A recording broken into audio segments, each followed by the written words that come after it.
Ma belle-sœur a essayé de m'être volé 1,5 million d'euros pour s'acheter une vie de luxe. Elle pensait m'avoir anéanti, mais elle a fini par tout perdre, son mari, sa réputation et sa liberté, en découvrant que j'avais tout orchestré. Merci d'être ici avec moi aujourd'hui. J'espère que tu passes une journée merveilleuse où que tu sois. J'aimerais que tu partages dans les commentaires depuis quelle ville ou quel pays tu nous regardes et quelle heure il est là-bas. Maintenant, commençons notre histoire ensemble. Je m'appelle Chloé, j'ai 38 ans. Pour le monde, ma vie est une ligne droite tracée sur du papier millimétré. Chaque matin, le même trajet sur la ligne 1 du métro, un serpent de métal qui me recrache sur le parvis de la Défense. Chaque journée, la même chaise de bureau, le même écran d'ordinateur où défilent des chiffres qui dictent la santé financière d'autres personnes. Un travail stable. Un salaire correct. Une existence sans vagues, si prévisible qu'elle en devient invisible. Mais cette vie n'est qu'un costume, une armure que j'endosse pour traverser le jour. Ma véritable vie commence lorsque je franchis le seuil de mon appartement du 15e arrondissement, le soir venu. Là, dans une petite pièce que j'ai patiemment transformée en sanctuaire, le monde des chiffres s'efface. L'odeur âcre de l'open space est remplacée par le parfum complexe du galbanum, de la fève tonka et du jasmin. C'est mon laboratoire. Mon refuge. Mon univers. Entouré de centaines de flacons étiquetés, de bêchers, de pipettes et de mon orgue à parfum qui occupe tout un mur, je ne suis plus Chloé la comptable, l'experte en bilan consolidé. Je suis Chloé la créatrice. Je pèse, je sens, j'assemble. Je poursuis l'insaisissable, cette alchimie parfaite où les essences se répondent pour créer une émotion, une histoire, un souvenir.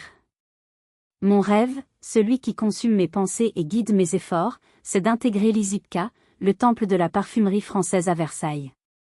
C'est de faire de cette passion secrète la grande œuvre de ma vie. Ce rêve, je n'étais pas seule à y croire. Ma tante Isabelle, la sœur de ma mère, ma marraine, était mon phare. Une artiste peintre à l'esprit libre, qui portait des foulards en soie colorée et riait trop fort dans les dîners de famille. Elle m'a appris à voir la beauté dans les détails, à faire confiance à mon intuition.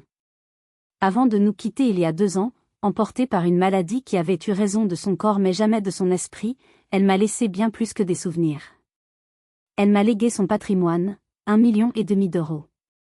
Une somme qui donnait le vertige. Mais son testament, rédigé avec l'aide de son vieil ami Édouard, était d'une clarté de cristal.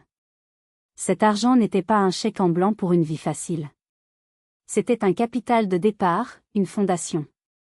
Pour que tu puisses, après tes études, fonder ta propre maison de parfum, sans jamais avoir à demander la permission à personne, avait-elle écrit. Sa dernière lettre se terminait par ces mots, « Ne laisse personne briser tes ailes, ma chérie. Ton talent est une chose rare. Protège-le comme ton bien le plus précieux. » Ce mardi après-midi, alors que la lumière crue des néons commençait à me donner la migraine, mon téléphone professionnel a vibré. Le nom, Delphine, s'est affiché. Ma belle-sœur. La femme de mon frère aîné, Antoine.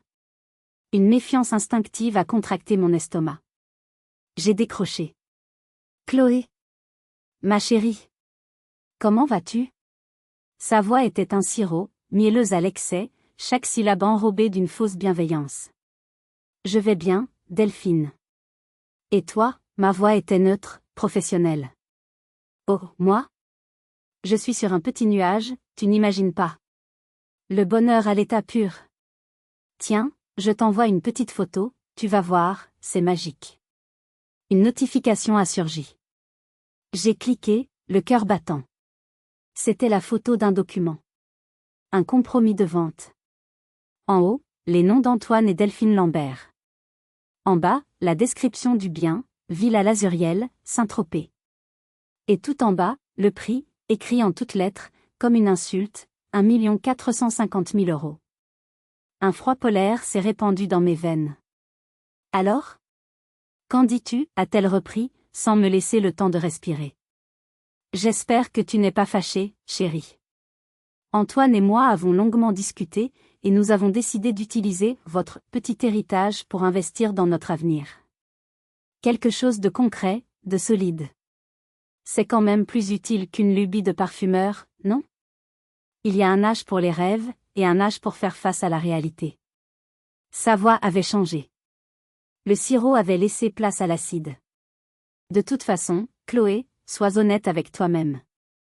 Tu n'as pas l'étoffe d'une créatrice. Ce n'est pas un monde pour toi. Reste dans ton bureau, avec tes chiffres. C'est ta place. Le silence qui a suivi était une arène. Elle attendait ma réaction, elle la savourait d'avance. Les cris, les pleurs, l'indignation impuissante. Elle n'a rien eu de tout ça. J'ai fermé les yeux, j'ai inspiré l'odeur fade de la moquette de bureau, et j'ai laissé la rage se cristalliser en une force froide et pure. Intéressant, ai-je finalement lâché, ma voix si calme qu'elle semblait appartenir à quelqu'un d'autre. Le silence de Delphine, cette fois, était teinté de déception et d'une pointe d'inquiétude. Ce n'était pas dans le script. J'ai poursuivi, articulant chaque mot comme une goutte de poison distillé. Votre projet est très ambitieux. Et comment avez-vous procédé exactement pour le financement? J'espère que votre notaire a bien vérifié la validité de tous les documents. Ce serait vraiment dommage qu'il y ait un vice de procédure qui fasse tout capoter. J'ai entendu le petit bruit sec de sa déglutition à l'autre bout du fil. La première graine du doute était plantée. Elle pensait avoir écrasé une fourmi. Elle ne savait pas encore qu'elle venait de frapper à la porte d'une forteresse. En raccrochant, je n'ai pas regardé les tableaux Excel. Je contemplais déjà l'échiquier. La partie venait de commencer. Mon calme n'était pas une façade improvisée. C'était le rempart d'une citadelle que je construisais pierre par pierre depuis des mois. Une citadelle de méfiance, de préparation et d'analyse. Delphine avait fait irruption dans nos vies 6 mois plus tôt, une apparition si parfaite qu'elle en était suspecte. Belle, diplômée d'une grande école de commerce, issue d'une famille de notables d'Aix-en-Provence, elle avait capturé mon frère Antoine en moins de temps qu'il n'en faut pour déboucher une bouteille de champagne. Il était hypnotisé. Pour lui, elle était la consécration de toutes ses aspirations, la beauté, le statut, le succès. Le mariage, célébré 3 mois plus tard dans un domaine provençal loué à grands frais, avait été son triomphe. Elle était la reine, et mon frère, son prince consort, rayonnait d'un bonheur si aveugle qu'il en était douloureux à regarder. Dès le premier dîner de présentation, une alarme silencieuse s'était déclenchée en moi. Derrière les sourires éclatants et les anecdotes spirituelles, j'avais perçu une mécanique froide. Ces questions, sous des dehors de curiosité polie, étaient des sondes. Elles cartographiaient notre famille, nos relations, et surtout, notre patrimoine. Son intérêt pour la succession de tante Isabelle était particulièrement insistant. Cette pauvre Isabelle, soupirait-elle, elle qui n'avait pas d'enfant, elle a dû laisser une jolie somme. C'est une grande responsabilité pour vous. Quelques semaines après le décès de ma tante, alors que je triais ses affaires dans son appartement rempli de toiles et de livres, j'avais reçu l'appel d'Édouard. Édouard, c'était plus que l'exécuteur testamentaire. C'était la mémoire vivante d'Isabelle, son confident, son ami de 40 ans. Ancien banquier d'affaires à la retraite, c'était un homme à l'esprit aussi affûté qu'un scalpel, enveloppé dans une courtoisie de la vieille école. Chloé, ma petite, il faut que nous parlions, avait-il commencé, sa voix grave empreinte d'une urgence feutrée. Isabelle était une femme d'une générosité immense, mais sa générosité était éclairée. Elle connaissait la nature humaine, et elle se méfiait de l'avidité, surtout quand elle se déguise en affection. Il avait marqué une pause, choisissant ses mots. Ta tante a fait installer un petit coffre dans la bibliothèque de son bureau. La clé est dans une enveloppe scellée que le notaire a dû te remettre avec les autres papiers. Ouvre-le. Dedans, il y a ses journaux intimes des 3 dernières années. Lis-les. Tu comprendras à qui tu as affaire, et tu comprendras pourquoi elle a tant insisté sur les clauses de protection dans son testament. Le soir même, j'avais suivi ses instructions. La clé a tourné dans la serrure avec un petit clic sec. À l'intérieur, plusieurs carnets Moleskine noirs. L'odeur de son parfum, l'heure bleue, de Guerlain, s'en est échappée, me serrant le cœur. Assise sur la moquette épaisse, j'ai commencé à lire. Ce que j'ai découvert m'a glacé. C'était la chronique d'un siège. Isabelle décrivait, avec une lucidité clinique, les visites de Delphine et de sa mère, Monique. des visites qui avaient commencé bien avant que la maladie ne soit diagnostiquée. Elles arrivaient avec des orchidées et des calissons d'ex, mais leur conversation, doucereuse, finissait invariablement par sonder ses finances, ses placements, ses intentions. Une entrée m'a particulièrement marquée, visite de M&D aujourd'hui. Le duo de rapaces. Elle me parle de « sécuriser mon héritage », de « gestion optimisée ». En réalité, elle cherche les failles. Elle me croit sénile, une vieille femme riche et seule. Elle ne voit pas que je les observe, que j'analyse chaque mot, chaque regard avide. Leur cupidité est laide, crue, sous leur vernis de bonne manière. Cette lecture fut une révélation brutale. Mon malaise instinctif n'était pas de la jalousie, c'était de la clairvoyance. Le lendemain, sur la recommandation insistante d'Édouard, j'ai poussé la lourde porte du cabinet de maître Valérie Lefebvre, près du parc Monceau. Une femme d'une 50aine d'années, à l'élégance sobre et au regard perçant. Je ne suis pas arrivée en victime éplorée. Je suis arrivée avec les journaux de ma tante, un résumé des faits et une détermination froide. Elle m'a écoutée pendant près d'1 heure, sans prendre de notes, son attention totale. Quand j'ai eu fini, elle a eu un mince sourire qui n'atteignait pas ses yeux. « Madame Lambert, votre tante était une stratège. Et vous avez hérité de sa prudence », a-t-elle déclaré. « Nous n'allons pas subir. Nous allons anticiper. Nous allons leur tendre un piège légal si parfait qu'elles s'y jetteront la tête la première. » La stratégie fut élaborée ce jour-là, précise comme une formule de parfum. La première étape, évidente, fut de sécuriser les fonds. En moins de 48 heures, grâce à des montages juridiques complexes qu'Édouard a aidé à accélérer via ses anciens contacts, le 1,5 million d'euros fut transféré du compte successoral vers une fiducie, un trust géré par le cabinet de maître Lefebvre, le rendant inaccessible et intraçable. Le compte d'origine fut laissé avec un solde de quelques milliers d'euros, juste assez pour ne pas déclencher d'alerte. Mais ce n'était que le bouclier. L'épée restait à forger. Elles vont essayer, avait prédit l'avocate. Elles sont trop arrogantes pour imaginer que vous ayez pu anticiper. Et quand elles le feront, chaque action, chaque document, chaque appel téléphonique sera une preuve que nous ajouterons à notre dossier. C'est ainsi que nous avons engagé Monsieur Moreau, un détective privé, ancien de la DGSI, un homme dont la spécialité était de devenir invisible. Sa mission, une surveillance discrète mais constante de Delphine et de sa mère. Édouard était mon conseiller. Maître Lefebvre, mon général. Et moi, j'étais l'appât. J'attendais, en silence, que le prédateur morde. L'appel triomphant de Delphine n'était pas le début de la fin de mon rêve.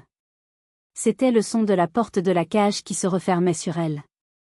Les semaines qui suivirent l'appel de Delphine furent une étrange période de double vie. Le jour, j'étais la comptable efficace, la collègue discrète qui déjeunait d'une salade devant son ordinateur. La nuit, je devenais une chef d'orchestre clandestine, coordonnant les informations qui affluaient de mes différents postes d'observation. Monsieur Moreau, le détective, était un artiste dans son domaine. Ses rapports, qui arrivaient chaque soir sur une messagerie sécurisée, étaient des modèles de précision clinique. Des photos prises au téléobjectif montraient Delphine sortant de boutiques de luxe, les bras chargés de sacs, ou déjeunant dans des restaurants étoilés avec sa mère, Monique. Des déjeuners qui duraient des heures, où leurs visages, d'abord souriants, devenaient tendus, leurs conversations animées trahissant une urgence croissante. Moreau a documenté leurs rencontres avec des personnages peu recommandables, des promoteurs immobiliers, à l'allure de gangsters tirés à 4 épingles, dans les salons feutrés de grands hôtels parisiens. Mais la percée est venue de la filature qu'il a menée, un mardi pluvieux, jusqu'à un petit village de l'arrière-pays niçois. Il a suivi la Porsche de location de Delphine jusqu'à l'étude de Maître Dubois, un notaire dont la plaque en laiton semblait être la seule chose rutilante dans le village. Moreau, avec son flair d'ancien agent, a senti que cet homme était une pièce maîtresse. Il a passé 2 jours sur place, se faisant passer pour un touriste passionné de vieilles pierres. Il a appris que Maître Dubois était un ami d'enfance de la mère de Monique, et qu'il avait une réputation sulfureuse, celle de « l'arrangeur », l'homme qui trouvait des solutions créatives aux problèmes d'héritage et de fiscalité. C'était leur complice, la caution légale de leur montage frauduleux. De mon côté, je ne pouvais rester passive. Je devais fournir des munitions à mon équipe. L'occasion s'est présentée de manière inattendue, lors d'un dîner de famille auquel je m'étais forcée à assister, peu avant l'appel de Delphine. C'était l'anniversaire de mon frère. L'atmosphère était déjà tendue, Delphine me lançant des piques sur mon célibat et mon travail ennuyeux. À la fin du repas, alors que tout le monde passait au salon pour le café, j'ai prétexté un mal de tête pour m'isoler. Au lieu de monter dans la chambre d'amis, j'ai filé vers le bureau d'Antoine. Mon cœur battait la chamade, l'adrénaline aiguisant tous mes sens. C'était un pari risqué. Le bureau était à l'image d'Antoine, un désordre organisé. Mais sur le grand bureau en acajou, trônait une mallette en cuir ouverte, appartenant clairement à Delphine. Son arrogance était telle qu'elle ne prenait même pas la peine de cacher ses affaires. J'ai sorti mon téléphone, mes doigts agiles volant sur l'écran. J'ai photographié tout ce que je pouvais, des brochures pour des programmes immobiliers de luxe à Saint-Tropez, des relevés de comptes de banque en ligne que je ne connaissais pas, et surtout, un document qui a immédiatement attiré mon attention. C'était un business plan, ou plutôt une ébauche. En haut, le nom de la société, Riviera Prestige Invest. Mon œil de comptable, habitué à disséquer les bilans, a immédiatement repéré les incohérences. Des projections de rentabilité délirantes, des actifs flous, une structure de capital suspecte. Le nom lui-même sonnait comme une arnaque, trop clinquant, trop prometteur. C'était la pièce manquante, le nom de leur arme du crime. Le lendemain, j'ai transmis ces informations à mon équipe. Les réactions furent immédiates. Moreau a utilisé le nom Riviera Prestige Invest pour creuser plus profondément et a découvert que la société était une coquille vide, enregistrée à Chypre, sans aucun employé ni activité réelle. C'était un pur instrument de fraude. Édouard, de son côté, a activé son réseau. Il a passé quelques appels à d'anciens collègues de la haute finance, des hommes qui connaissent les secrets des paradis fiscaux. En moins d'une journée, il a eu la confirmation. La société était connue de leur service de conformité comme étant liée à un réseau de blanchiment d'argent et d'escroquerie immobilière sur la Côte d'Azur. La vérité était bien plus sombre que ce que j'avais imaginé. Elles ne voulaient pas seulement mon héritage pour s'offrir une villa au soleil. Elles en avaient un besoin vital et urgent. Leur montage frauduleux prenait l'eau, et mon 1,5 million d'euros était la bouée de sauvetage qui devait leur permettre de boucher les trous et de disparaître avant que tout ne s'effondre. Armé de ces certitudes, j'ai continué à jouer mon rôle de sœur distante et un peu bizarre. J'ignorais les sous-entendus, je répondais aux appels de mon frère par des phrases évasives. Je le laissais mariner dans le malaise que sa femme créait, sachant que ce malaise serait un terreau fertile pour le doute le moment venu. L'enquête silencieuse était terminée. L'échiquier était en place.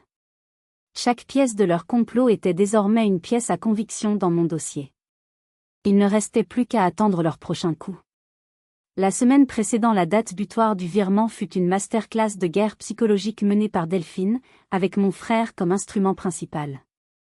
Je sentais la pression monter de l'autre côté du fil, une tension qui se manifestait par la fréquence et le ton changeant des appels d'Antoine. Il est passé de l'enthousiasme forcé à une impatience à peine déguisée, pour finir par une anxiété qui perlait dans sa voix. Un soir, 2 jours avant le fameux vendredi, il a appelé. Il était tard. Sa voix était différente, plus basse, presque lasse. Il avait dû subir une journée entière de harcèlement de la part de Delphine. « Chloé, il faut qu'on parle. Vraiment. Je ne comprends pas. Qu'est-ce qui ne va pas ? Delphine elle est au bord de la crise de nerfs. Elle a tellement travaillé sur ce projet. C'est sa chance, notre chance de nous construire quelque chose de grand. Pourquoi est-ce que tu bloques tout ? C'est de l'égoïsme ? De la jalousie ? Les mots étaient durs, mais sa voix manquait de conviction. Il récitait un texte qu'on lui avait soufflé. C'était le moment parfait pour lui tendre une perche, non pas pour le sauver, mais pour l'obliger à regarder le vide sous ses pieds. J'ai pris une voix douce, celle de la petite sœur inquiète, une voix qu'il n'avait pas entendue depuis des années. Bloqué ? Mais pas du tout, Antoine. Comment peux-tu penser ça ? Je suis juste, prudente. Et inquiète pour toi. Tu sais comment je suis avec les chiffres. Delphine m'a dit que ses affaires étaient florissantes, qu'elle avait plein de projets qui marchaient du tonnerre. Je la crois, bien sûr. Mais, Tu pourrais me rassurer? Juste pour moi, pour que je dorme tranquille. Demande-lui juste, gentiment, de te montrer ses relevés de compte personnels, les siens, pas le compte joint. Juste pour que je sois sûre que vous ne prenez pas de risques inconsidérés. Si tout va aussi bien qu'elle le dit, il n'y a aucune raison qu'elle refuse, n'est-ce pas? Ce serait juste une formalité pour apaiser ta petite sœur un peu trop anxieuse. Un long, très long silence a accueilli ma proposition. Je pouvais l'entendre respirer à l'autre bout du fil. Je l'imaginais, visualisant la scène, lui, demandant timidement à Delphine de voir ses comptes. Et elle, explosant, se victimisant, retournant la situation contre moi avec une fureur théâtrale. Il savait, au plus profond de lui, qu'elle refuserait. Ma demande, si raisonnable en apparence, était un test de loyauté impossible. Il ne pouvait ni me satisfaire, ni affronter la colère de sa femme. Je ne peux pas lui demander ça, a-t-il finalement balbutié. Elle le prendrait mal. Pourquoi le prendrait-elle mal si elle n'a rien à cacher, ai-je murmuré, laissant la question en suspens. Il a raccroché peu après, plus perturbé que jamais. La graine du doute que j'avais plantée commençait à germer dans les fissures de sa confiance aveugle. Le vendredi matin est arrivé, baigné d'une lumière d'automne. J'avais posé une journée de congé. J'ai préparé un grand café noir, je me suis installée dans mon fauteuil préféré, et j'ai attendu. Le spectacle n'a pas tardé. À 10h02, le premier SMS est tombé. Delphine. Le notaire n'a toujours rien reçu. C'est normal? J'ai souri en buvant une gorgée. 11h15, Chloé, je commence à vraiment m'inquiéter. Le vendeur met la pression. Appelle la banque pour voir où ça en est. Silence radio de ma part. 12h30, la nervosité laissait place à la panique. Réponds bordel. Qu'est-ce qui se passe? C'est toi qui fais obstruction? Je vais le dire à Antoine. Et puis, à 14h, ce fut l'explosion nucléaire.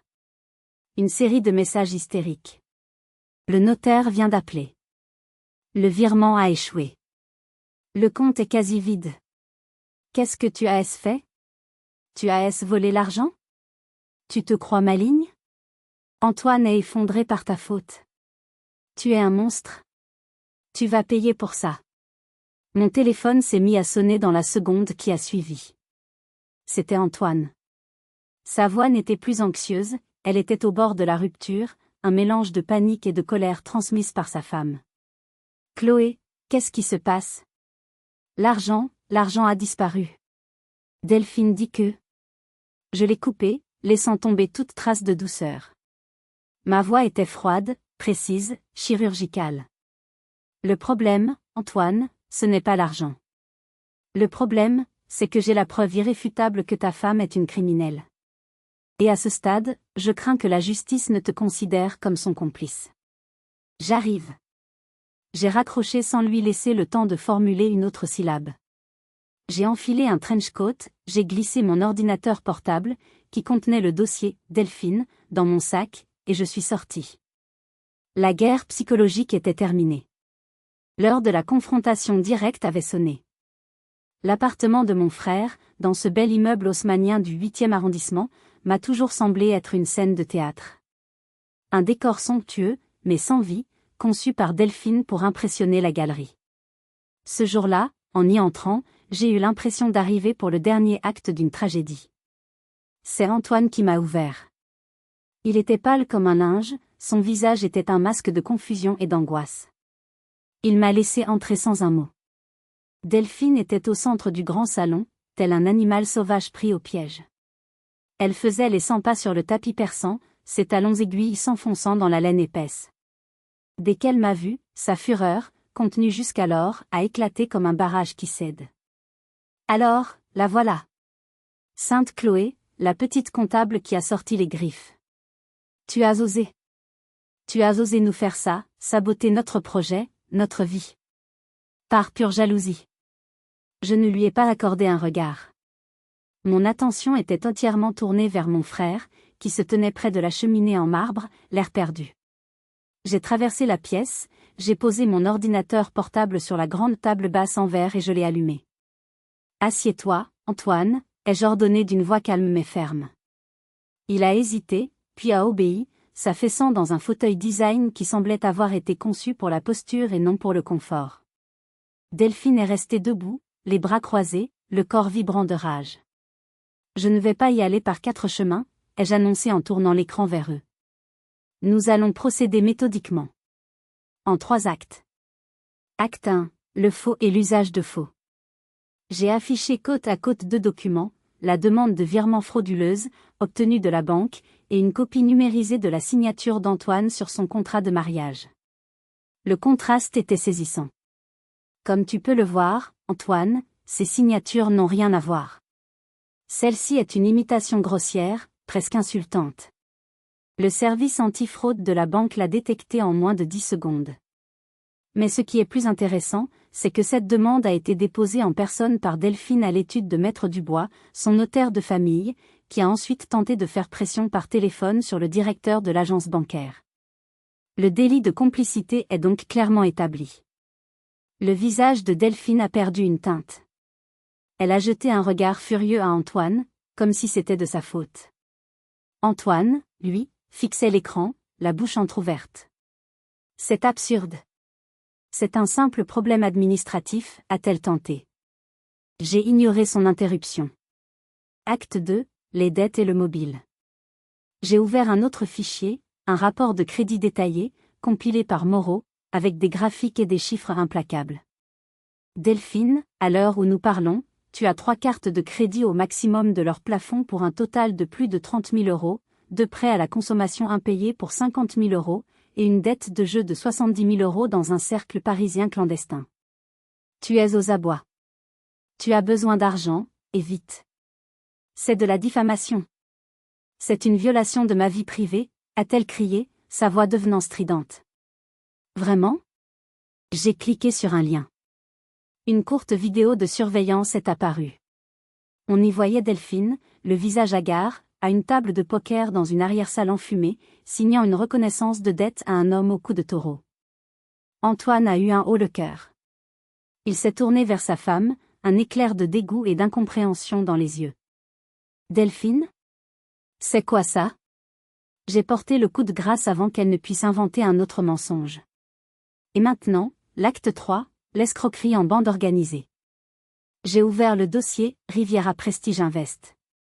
J'ai fait défiler les preuves, les statuts de la société écran, les rapports de Moreau sur ses activités inexistantes, les photos de ses complices. La villa n'était qu'un prétexte, un appât. Tu es impliqué, avec ta mère Monique comme cerveau, dans une arnaque immobilière de grande envergure. Vous avez encaissé des fonds d'investisseurs crédules et vous avez besoin de mon héritage pour boucher le trou avant que tout le monde ne découvre que les programmes immobiliers que vous vendez n'existent que sur des brochures. Pour finir, j'ai ouvert un dernier document. Un email, intercepté par Moreau, envoyé de la boîte de Delphine à celle de sa mère 2 mois plus tôt. J'ai lu le contenu à voix haute, lentement, en détachant chaque mot. Maman, la vieille folle est enfin morte. L'héritage est pour la petite coincée. Il va falloir être très maligne pour plumer le pigeon et récupérer le magot. La villa sera une excellente couverture pour notre problème avec les Russes. Il faut faire vite. Le silence qui a suivi était assourdissant, total. Antoine était livide, son corps secoué de tremblements incontrôlables. Il s'est levé lentement, ses yeux passant de l'écran à Delphine. Puis, comme pour achever la bête, j'ai sorti mon téléphone et j'ai appuyé sur « Play ». La voix calme et posée d'Édouard a rempli le salon. C'était l'enregistrement de sa déclaration sous serment, où il racontait en détail, avec des dates et des faits précis, la visite de Delphine et Monique au chevet de ma tante mourante, leur tentative de la faire changer son testament, leur cruauté face à sa faiblesse. C'en était trop pour Antoine. La trahison ultime. Pas seulement le vol, pas seulement le mensonge, mais la profanation de la mémoire de celle qu'il avait tant aimée. Sa voix n'était qu'un murmure rauque, brisé. Dehors. Delphine a tenté une dernière fois, se jetant presque à ses pieds. Antoine, mon amour, c'est un malentendu, elle a tout inventé, elle nous manipule. Dehors, a-t-il hurlé, une fureur primitive que je ne lui avais jamais connue. Tu as tourmenté ma tante sur son lit de mort. Tu m'as traité de pigeon. Tu as essayé de détruire ma sœur.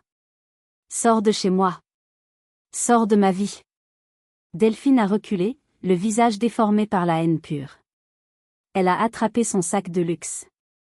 Vous le regretterez. Tous les deux. Vous n'avez aucune idée de qui je suis. La lourde porte d'entrée a claqué, faisant vibrer les verres en cristal dans le vaisselier. Antoine s'est effondré sur le canapé, la tête entre les mains, son corps secoué de sanglots violents et déchirants. La façade s'était brisée en 1000 morceaux, et mon frère avec elle. Dans ma naïveté, j'avais cru que la révélation de la vérité signerait la fin du combat. J'avais exposé les faits, les preuves étaient irréfutables.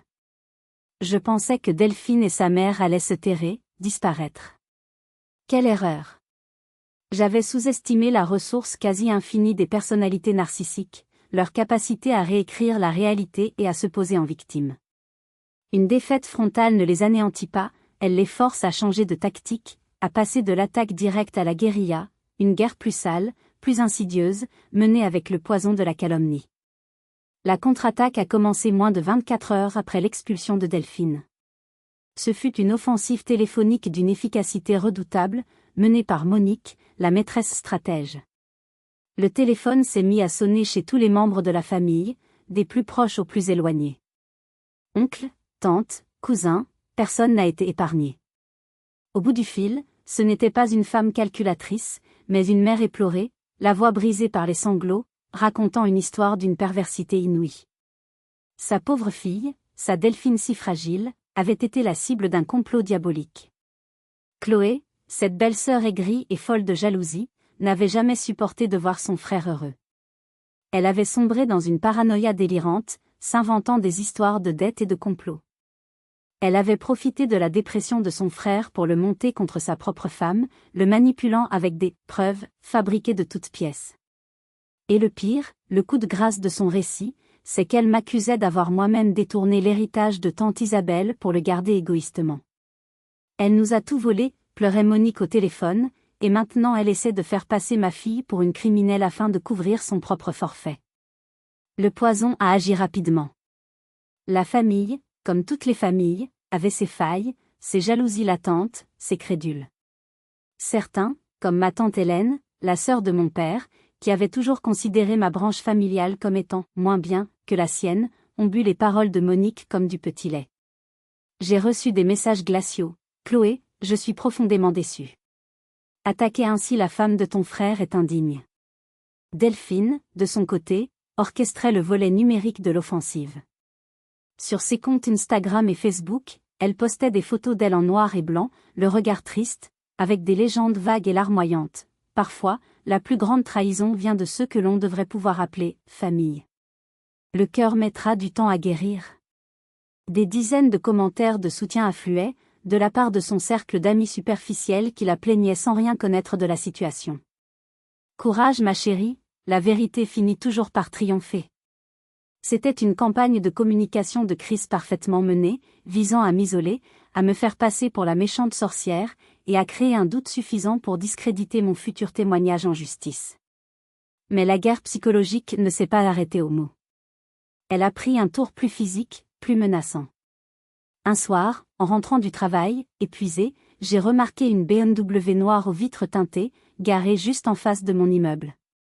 À l'intérieur, un homme massif que j'ai immédiatement reconnu sur les photos du dossier de Moreau, Stéphane, l'un des « associés » de Delphine, celui au cou de taureau. Il ne faisait rien. Il était juste là, assis au volant, le visage impassible, à observer ma porte d'entrée. Le lendemain, il était encore là. Le surlendemain aussi. Ce n'était pas une menace directe, c'était plus subtil. C'était une présence. Une façon de me dire, on sait où tu habites. On te surveille. Tu n'es en sécurité nulle part. Une boule de froid s'est installée dans mon estomac. Pour la première fois, j'ai eu peur. Peur non pas pour l'argent, mais pour ma sécurité physique. J'ai appelé Maître Lefebvre, ma voix légèrement tremblante. Sa réaction fut immédiate et glaciale. Parfait. L'intimidation est une charge pénale supplémentaire. Ils sont stupides. Donnons-leur de la corde pour se pendre. Documentez tout, Chloé. absolument tout. Ne vous laissez pas impressionner. Sur ses conseils, j'ai fait installer une petite caméra de surveillance discrète, pointée sur la rue. Chaque jour, je notais méticuleusement les heures de présence de Stéphane, je prenais des photos nettes de son visage et de sa plaque d'immatriculation. Chaque acte d'intimidation, au lieu de me faire reculer, devenait une brique de plus dans le mur de leur future prison. C'est dans cette atmosphère de siège que ma cousine Manon est passée du statut d'allié à celui d'agent de terrain. Manon, c'est la seule de la famille qui a toujours eu un sixième sens pour déceler le faux. Quand Monique l'a appelée avec son numéro de pleureuse professionnelle, Manon, au lieu de raccrocher, a joué le jeu. « Oh mon Dieu, ma pauvre tante Monique, c'est un cauchemar. Je suis sous le choc.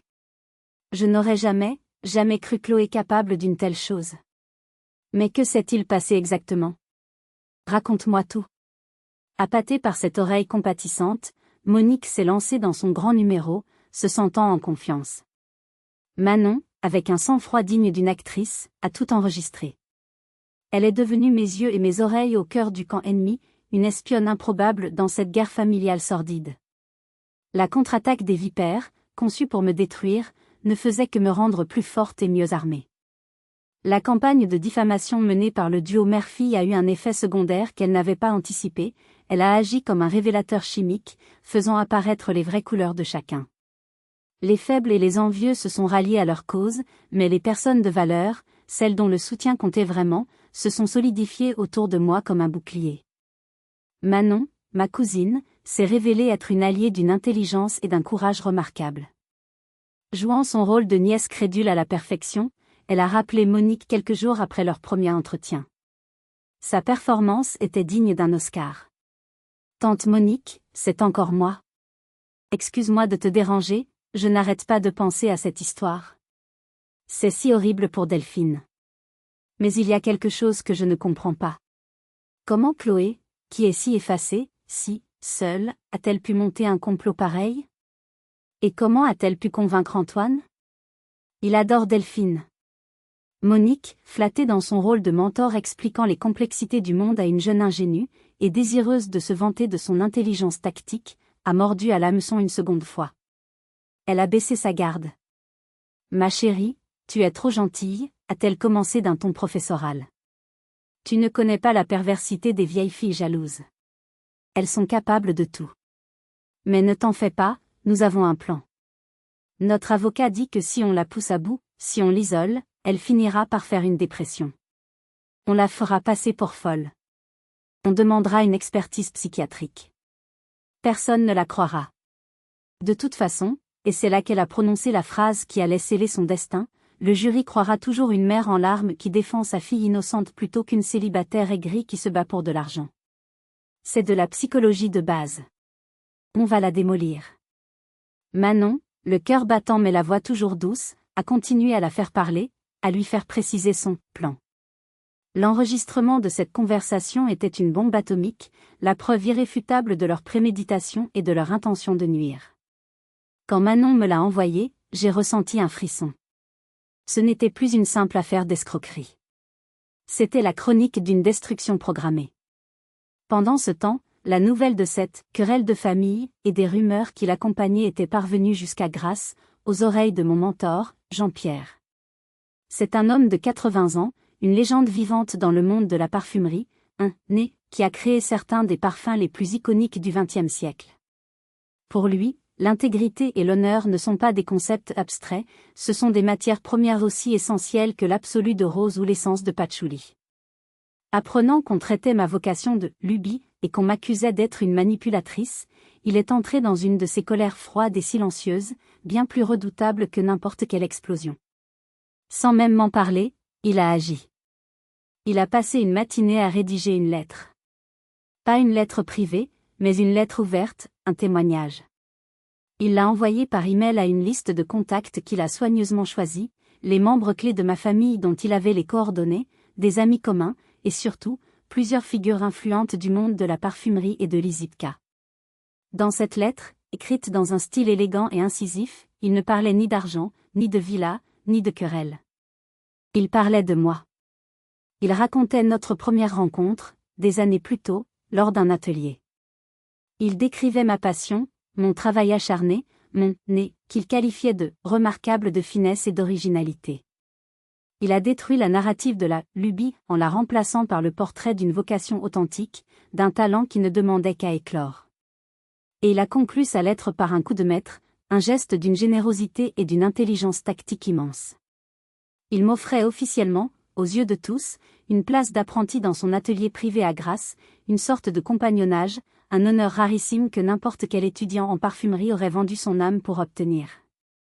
Le monde de la parfumerie a besoin de talents sincères comme celui de Chloé Lambert, écrivait-il. Et je me ferai un devoir de veiller à ce que des manœuvres sordides et l'avidité de certains ne viennent pas le gâcher. Cette lettre a eu l'effet d'un pavé dans la mare. Elle a non seulement renforcé ma crédibilité, mais elle a aussi rendu les accusations de jalousie et d'aigreur complètement absurdes. La vieille fille aigrie était soudainement devenue une protégée adoubée par une légende vivante. Face à ces attaques et à ces soutiens, ma propre résolution s'est endurcie. La peur avait disparu, remplacée par une détermination d'acier. Je continuais ma vie, je documentais les passages de Stéphane, je transmettais les enregistrements de Manon à Maître Lefebvre, et je peaufinais mon dossier pour les IPCA. Mes alliés avaient agi. Le bouclier était en place. Grisée par ce qu'elle percevait comme le succès de sa campagne de diffamation, et ignorante des manœuvres qui se tramaient dans l'ombre, Monique a décidé qu'il était temps de porter le coup de grâce. Elle a eu une idée d'une arrogance spectaculaire, organiser un « conseil de famille ». Le prétexte officiel, communiqué par téléphone avec une gravité de circonstance, était de « laver notre linge sale en famille », de « comprendre les raisons du mal-être de Chloé » et de « trouver une solution pacifique pour le bien d'Antoine ».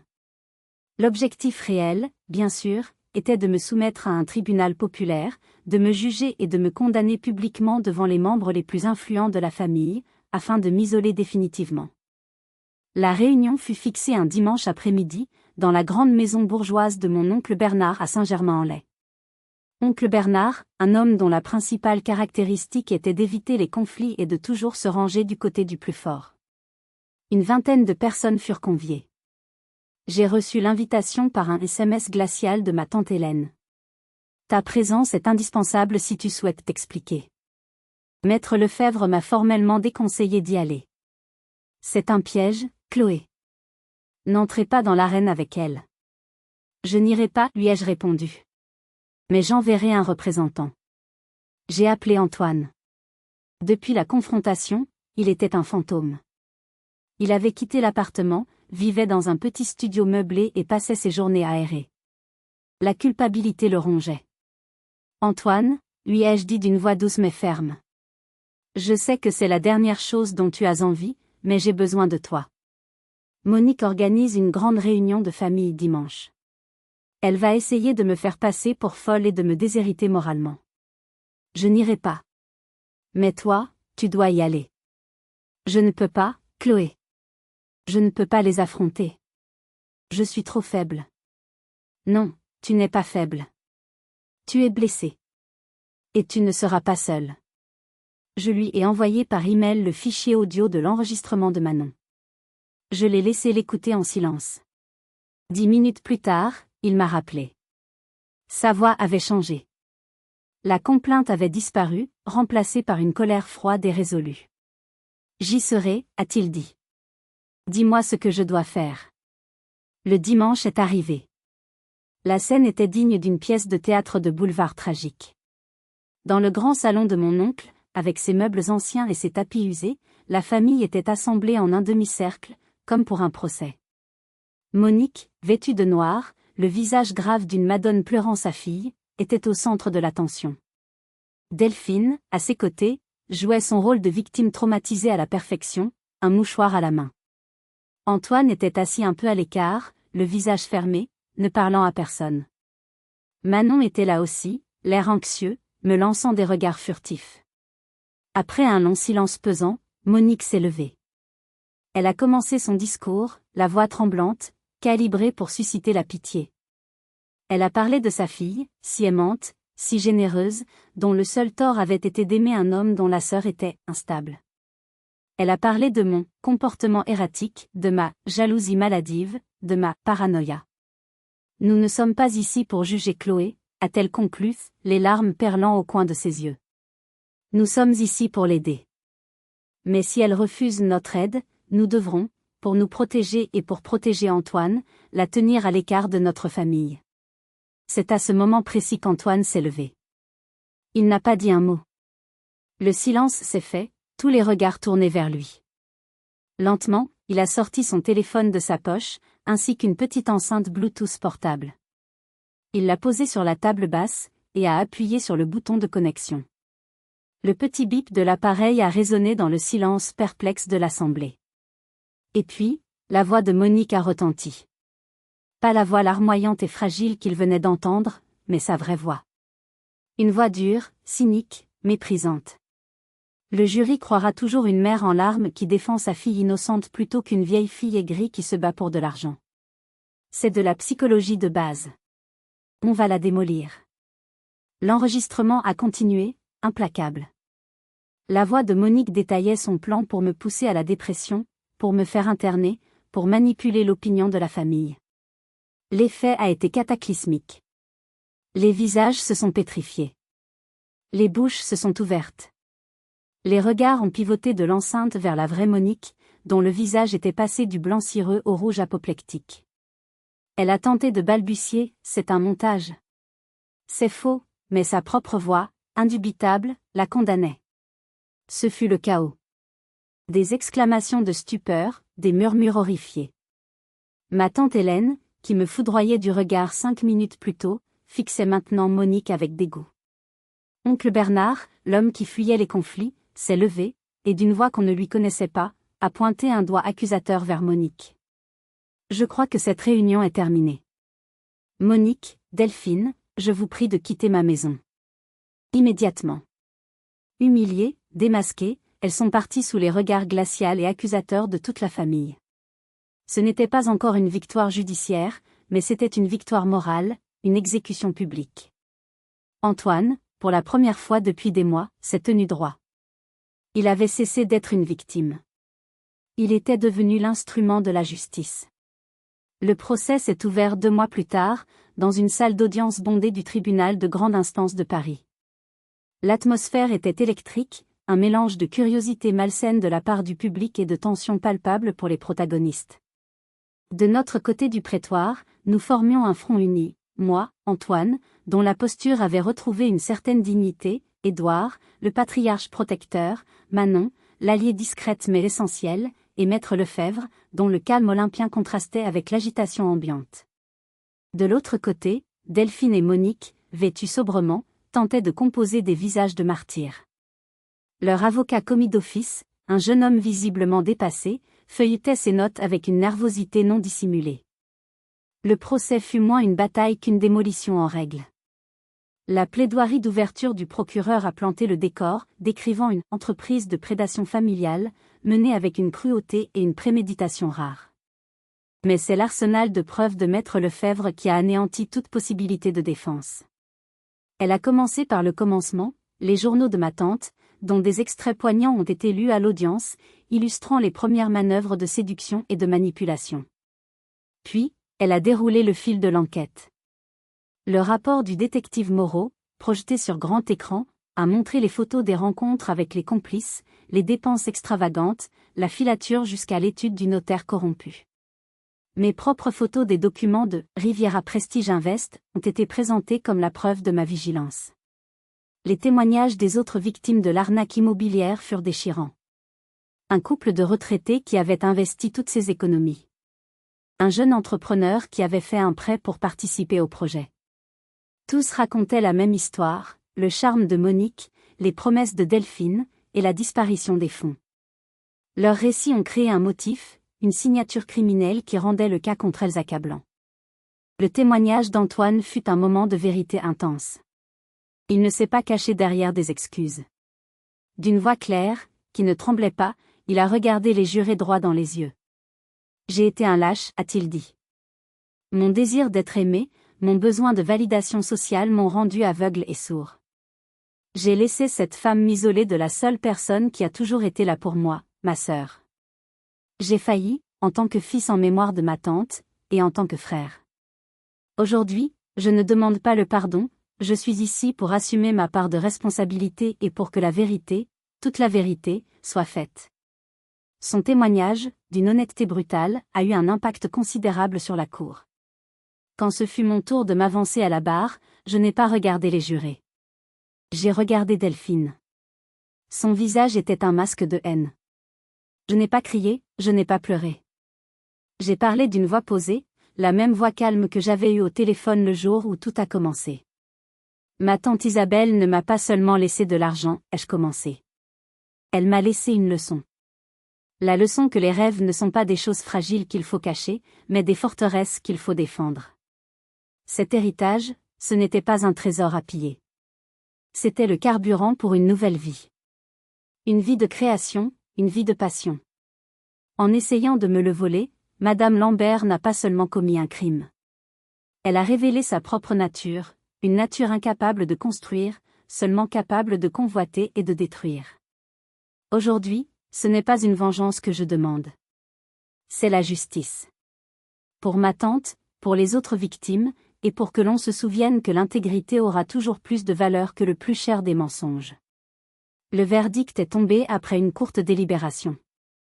Culpabilité sur tous les chefs d'accusation, tentative d'escroquerie en bande organisée, faux et usage de faux, harcèlement et intimidation.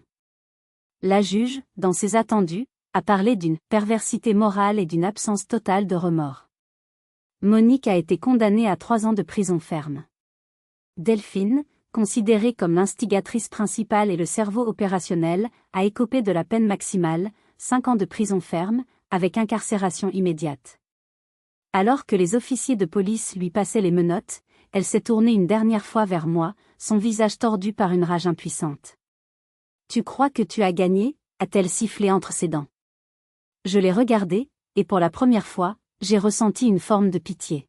« Pendant que tu compteras les jours en prison, Delphine, ai-je répondu doucement, moi, je créerai des choses qui apporteront un peu de beauté au monde. C'est ça, la différence entre nous. » La justice était passée. Implacable. Et la porte de la cage s'était définitivement refermée. En sortant du palais de justice, l'air frais de l'île de la Cité m'a semblé différent. Le poids qui m'oppressait la poitrine depuis des mois, cette chape de plomb faite d'angoisse, de colère et de méfiance, s'était enfin envolée. J'ai pris une grande inspiration, et pour la première fois, l'air semblait emplir entièrement mes poumons. Le ciel de Paris, d'un gris perle, n'avait jamais paru si lumineux. Antoine s'est approché de moi, un petit sourire triste mais sincère sur les lèvres. Il semblait avoir vieilli de 10 ans, mais ses yeux avaient perdu leur lueur de panique pour retrouver une forme de sérénité. Il a sorti de la poche de son manteau une petite boîte en velours usé. Il l'a ouverte. À l'intérieur, une bague ornée d'un saphir d'un bleu profond, entourée de petits diamants. C'est la bague de fiançailles. Enfin, ce que je croyais être la bague de fiançailles de notre grand-mère, celle qu'elle m'avait donnée pour Delphine. J'ai dû la faire expertiser pour le dossier de divorce. C'est une imitation. Une copie parfaite, réalisée il y a des années, probablement par un artisan talentueux. Mais une copie. Un autre mensonge, le dernier. Il a sorti la bague de son écrin et me l'a tendue. Je veux que tu la prennes. Vends-la. Transforme son dernier mensonge en quelque chose de vrai, de tangible. Que l'argent de cette illusion serve à acheter tes premières essences rares, tes premiers flacons. Que la beauté naisse de la laideur. J'ai pris la bague, sa fausse pierre froide dans la paume de ma main. C'était un symbole parfait. Le point final d'un chapitre et la première pierre d'un autre. Quelques semaines plus tard, une grande enveloppe rigide, à l'entête de l'Izipca, est arrivée. Mon cœur s'est arrêté de battre en la voyant dans ma boîte aux lettres. J'ai attendu d'être rentré chez moi, dans le calme de mon appartement, pour l'ouvrir. Mes mains tremblaient si fort que j'ai eu du mal à déchirer le papier. Et puis j'ai lu les mots, imprimés en lettres noires sur un papier épais et crème, « Madame Lambert, suite à l'examen de votre dossier et à l'évaluation de vos créations, nous avons le grand plaisir de vous informer de votre admission au sein de notre établissement pour la rentrée prochaine. » Je n'ai pas crié. Je me suis assise sur le sol de mon salon, la lettre posée sur mes genoux, et j'ai pleuré. Des larmes silencieuses, des larmes de soulagement, de joie, de gratitude. Des larmes pour ma tante, qui aurait été si fière. Des larmes pour la femme que j'étais devenue, une femme qui avait appris à se battre. La scène finale de cette histoire ne se déroule ni dans un tribunal, ni dans un bureau.